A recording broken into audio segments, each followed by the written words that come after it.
ጤና ይስጥልኝ ክቡራትና ክቡራን የዩቲዩብ ቻናል ቤተሰቦች የሰዓቱን አጭር መረጃ ይዤ ቀርብ ያለው ክቡራን አድማጮች እጅግ በጣም የሚያሳዝን ልብ የሚሰብር ዘገባ ይዞ ወጥቷል ቢቢሲ። ይሄውም አንዲት የ13 ዓመት ታዳጊ በድንገት ራሷን አጠፋች። ታዳጊዋ ተወዳጅ እጅግ በጣም መልካምና በቤተሰቧ መሃል ተግባቢ የነበረች የ13 ዓመት ታዳጊ ነበረች።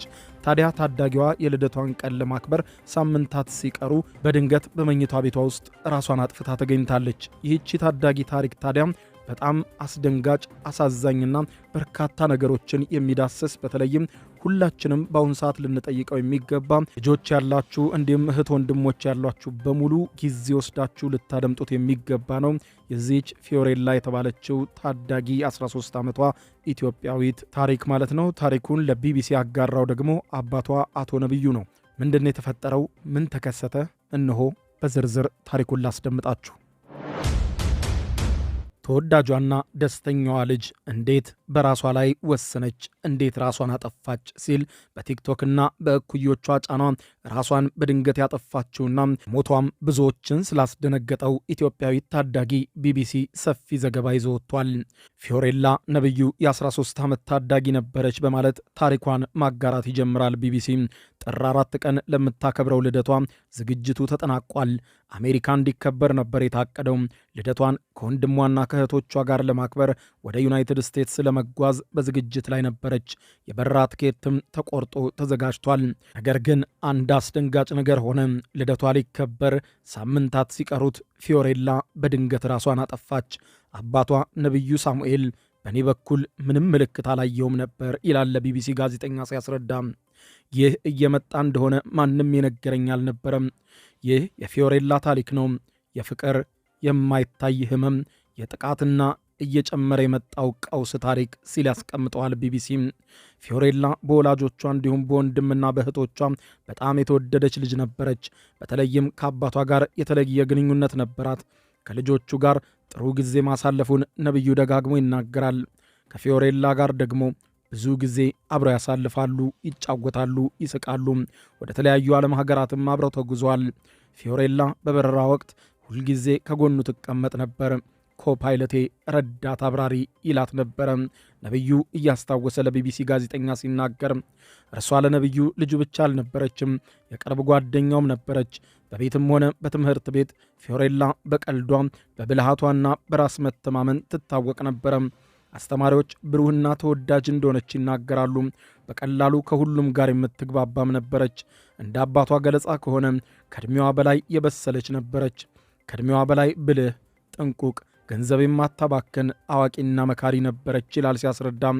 4 ልጆች አሉኝ፣ የልጆቼ ሁሉ ሰብሳቢ፣ መካሪና አስተዋይ ልጄ እርሷ ነበረች ይላል። ፊዮሬላ የአባቷን ፈለግ በመከተል ወደ ንግድ ዓለም የመግባት ህልም ነበራት። ስለ ወደፊት እቅዶቿ መሳካት የምትጠራው ፊዮሬላ በሕይወቷ ውስጥ ምንም ተስፋ መቁረጥ የሚያመለክት ነገር አልነበራትም። አባቷ አቶ ነብዩ የማያውቀውና ሕይወቷ ካለፈ በኋላ የተረዳው ነገር ቢኖር ፊዮሬላ በድብቅ ስትታገለው የቆየችው ጉዳይ እንደነበረ ነው። ከመሞቷ በፊት ባሉት ወራት ፊዮሬላ ክብደቷ ጨመረ። ይህንን ተከትሎ በዕድሜ ኩዮቿ ዘንድ ይፌዝባት እንደነበረ ተረድተዋል። በትምህርት ቤትም ሆነ በበይነ መረብ የሚሳለቁባት፣ የሚያፌዙባት ሰዎች ነበሩ።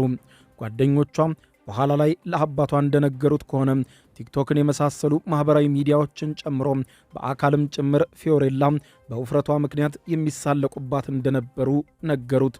ይህንንም ካለፈ በኋላ ነበር የሰማው። እየዋለ ሲያድር ይህ ጉዳይ በራስ መተማመኗን ይሸረሽረው ጀመረ። ፊዮሬላ ጉዳዩ ምቾት እንዳልሰጣት ለእህቶቿና ለጓደኞቿ ነግራቸዋለች። ክብደት እየጨመርኩ ነው፣ ራሴን አልወደውም የሚሉት ቃላትን ለጓደኞቿ ተናግራለች። ግን ትኩረት የሰጠችው ነገር እንዳይመስልባት ታደርጋለች። ያመረረች እንዳይመስላቸው በማሰብ ደግሞ በፍጥነት ጉዳዩን ለማለዘብ ትሞክራለች። እየቀለድኩ ነው ስትል ጉዳዩን ታሳርጋለች። በኋላ ላይ ራሷን ስለማጥፋትም የነገረቻቸው ነበሩ። ራሷን ስለማጥፋት ስታወራ እንኳን እንደ ቀልድ አድርጋ ነው የምታነሳው። ጓደኞቿም በቁም ነገር እያወራች ስለመሆኑም አላወቁም። አባቷ ግን እነዚህን ጉዳዮች ሰምቶ አያውቅም። ሌሎች እየተጎዳች እንደሆነ ያውቁ ነበር ይላሉ አቶ ነብዩ ስለ ሁኔታው ስለ ቢቢሲ ሲናገሩ። እኔ ግን አላወቅኩም ብለዋል። በመጨረሻዎቹ ቀናቶች የፊዮሬላ ባህሪ ቀስ በቀስ መለወጥ ጀመረ። ከእህቶቿ ጋር የምታድርበትን መኝታ ቤት ቀየረች። አያቷ አልነበሩምና የእርሳቸው ክፍል ማደር ጀመረች። በሯ ሁሌም እንደተቆለፈ ነው። ለምን መተኛ ክፍሏን እንደቀየረች ለተጠየቀችው ጥያቄ ምላሽ አላጣችም። አልጋው የበለጠ ምቹ ነው ትል ነበር።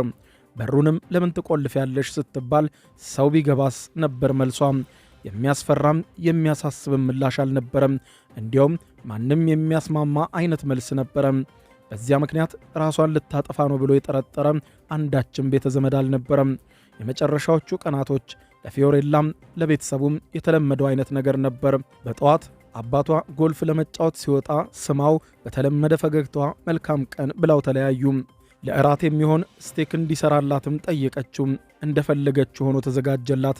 ስጋውን ባዶውን ያለ ዳቦ በላች። የተለመደ እራት ነበር። ሳቅና ፈገግታ ከፊቷ አልተለየም። ስልክ አብዝተሻል፣ ክፍል መቆለፍ ጀምረሻል፣ እንነጋገራለን ብለው ቀጠሮ ይዘው ተለያዩ። ሁለቱም ወደ መኝታ ክፍላቸው ሄዱ። ምንም አይነት የተለየ ምልክት አላዩም። ሁሉም እንደሚለው እግዜር በሥራው እንዳልገባ ነው መሰለኝ ሲል ምንም ምልክት አለማየታቸውን በተመለከተ ደጋግሞ ይገልጻል። ቀኑ እሁድ ምሽት ነበረ። ሰኞ ጠዋት ሁሉም ነገር ተለወጠ በማለት ያስረዳል። ነብዩ የሕክምና ቀጠሮ ስለነበረው አርብ ወደ ሀገር አሜሪካ ለመሄድ እየተዘጋጀ ነበር። ሰኞ ሀገር ውስጥ ሌላ ቀጠሮ ነበረው። ነብዩ ሰኞ ጠዋት ብዙ ጊዜ በቤቱ ያሳልፋል። ዛሬ የተለየ ያደረገው ነገር ቀድሞ መነሳቱ ብቻ ነው። ፊዮሬላ ግን እንደተለመደው በማለዳ አልነቃችም። ቀስቅሷት ሳይል ራሱ ሄዶ በሯን አንኳኳ። መልስ አልሰጠችም። በማላውቀው ምክንያት ሰውነቴ ትንሽ ተረበሸ ይላል ነብዩ ስለ ቅጽበቱ ሲያስረዳ። አንደኛው በሩ በመዘጋቱና ምላሽ በማጣቱ የክፍሉን ሌላ በር ተጠቅሞ ገባ። ፊዮሬላ ራሷን አጥፍታ ነበር።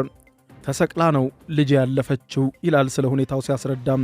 ቤተሰብ ተሰባሰበ። ሐኪምና አምቡላንስ ተጠራ።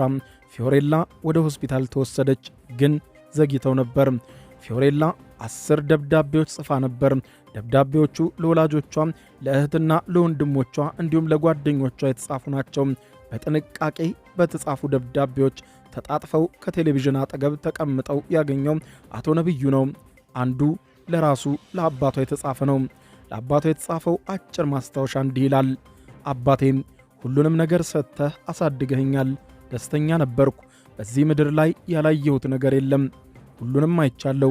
ምንም አዲስ ነገር የለም። ራስ ወዳድ በመሆኔ ይቅርታ አድርግልኝ። ጥሩ ቦታ ስለምሄድ ለእኔ ደስተኛ ሁን። ሎንግ ላይፍ ፊዮሬላ። ፊዮሬላ ለዘላለም ትኑር የሚል ጽሑፍ በደብዳቤው ላይ ያስቀምጣለች።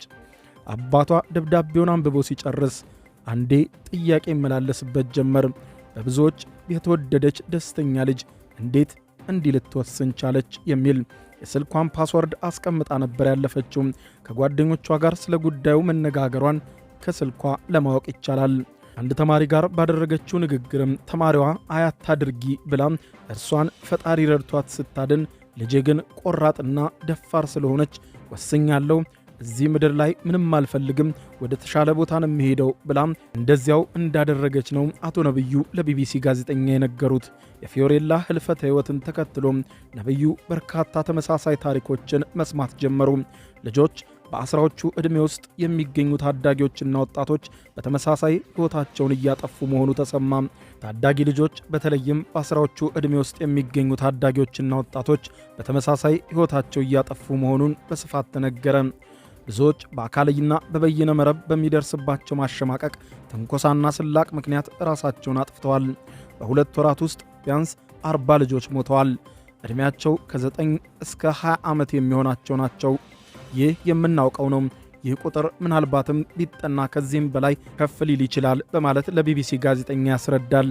እንደ ነብዩ ገለጻ ከሆነ የማኅበራዊ ሚዲያ መድረኮች አካላዊ ለውጥን ማሳየት የጀመሩ በታዳጊዎች ዕድሜ ላይ የሚገኙ ያነጣጠሩ ናቸው። ከቤተሰቦቻቸው እየለዩ ራስን ማጥፋት አዲስ ነገር እንዳልሆነ እያሳወቋቸው ይገኛሉ።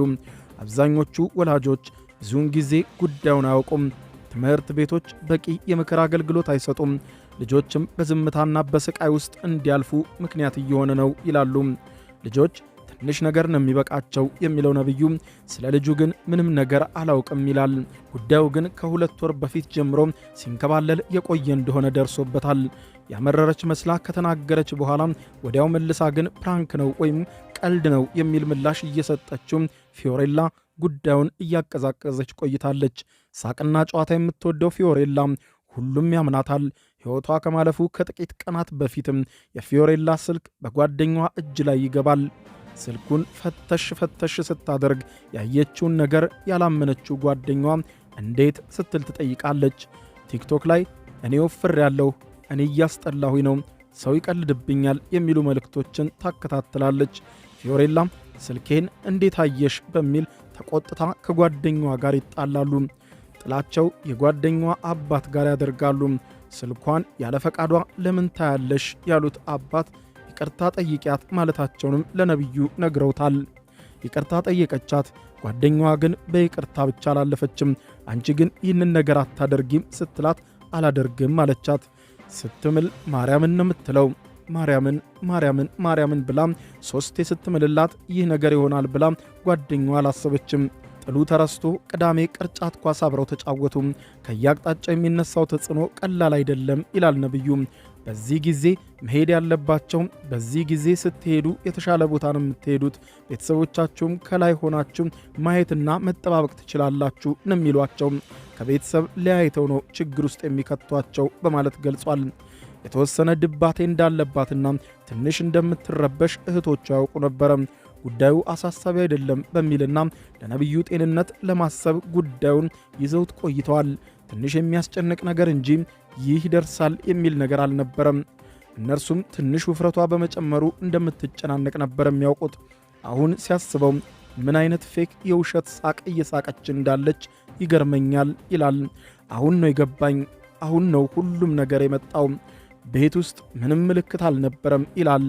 የፊዮሬላ ህልፈተ ሕይወት ፈጣን ለውጦችን አስከትሏል። ትምህርት ቤቷን የሥነ ልቦና አማካሪ ቀጥሯል። ተማሪዎች ስለ ጥቃት፣ ስለ አእምሮ ጤና ችግርና ስለ ጭንቀት በግልጽ መናገር ጀምረዋል። ብዙዎችም ከወላጆቻቸው ጋር ፈጽሞ ያላደረጓቸውን ውይይቶች እያነሱ ለአማካሪዎቻቸው ጋር እየተነጋገሩ ነው። ከአዲስ አበባ የብስክሌት ፌዴሬሽን ጋር በመተባበር ለፊዮሬላ መታሰቢያ የብስክሌት ውድድር ተካሂዷል። ይህ በቤተሰቦቿም በኩል የተደረገ የመጀመሪያው ሥራ ነው። በስሟ ፋውንዴሽን ለማቋቋም ደግሞ በሂደት ላይ ናቸው። የፋውንዴሽኑ ዓላማም የሚከተሉት ናቸው።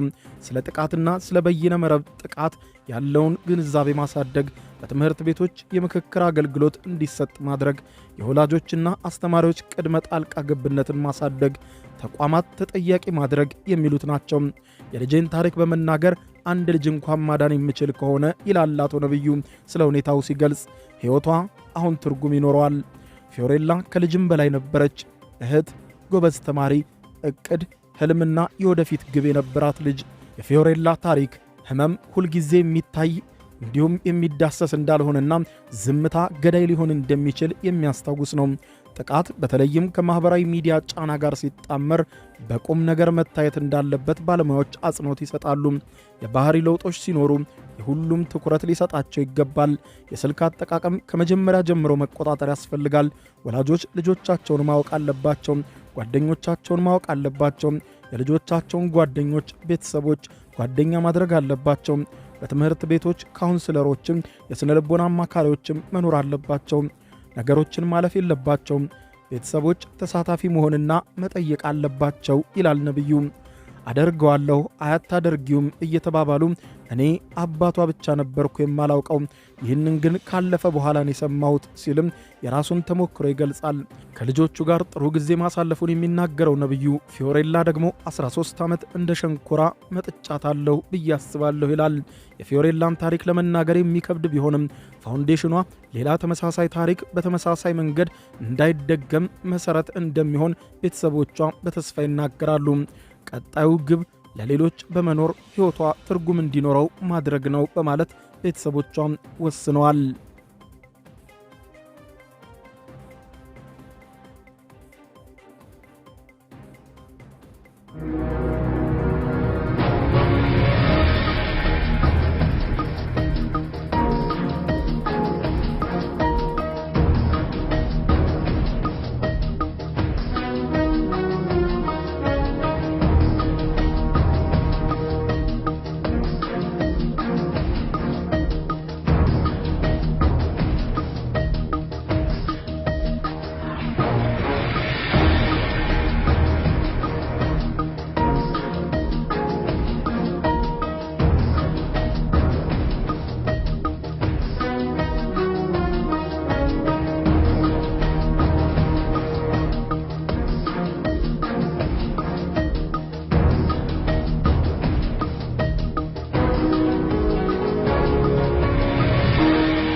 የዩቲዩብ የስኬት ሚስጥሮችን በዝርዝር የያዘው የአቤል ብርሃኑ የወይኗ ልጅ መጽሐፍ ሁለተኛ እትም በገበያ ላይ። ዩቲዩብ ለመጀመር በአጭር ጊዜ ስኬትን ለመቀዳጀት አስበዋል?